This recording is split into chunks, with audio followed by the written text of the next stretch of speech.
Tuloy-tuloy po tayo mga kaibigan. So, pag halimbawa mga kaibigan nakuha na i-publish na yan, ibig sabihin, at large yung tao. So, lalo ngayong kikitid o lalo ngayong liliit ang kanyang mundo kasi makita na eh. So, alam mo mayroong isang tao mga kaibigan na nagpagupit. So ngayon, wanted pala. Nung napagupit siya, yung barbero tumawag ng pulisya. Habang dinugupitan niya pagkatapos, arestado niya. So, ano ang dahilan? Ano ang dahilan? Dahil nakapublish siya.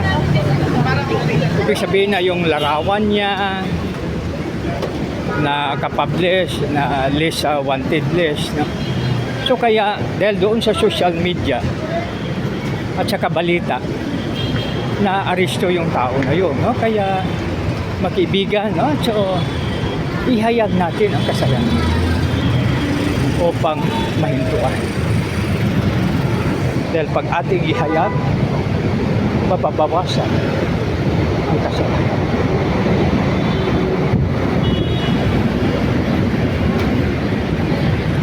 Pag ating itago, panalo ang kasalanan.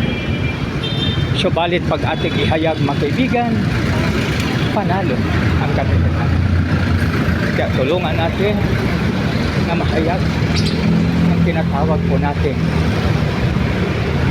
na dapat natin isayag. Napakaganda kaibigan pag ihayag natin ang dapat natin isayag.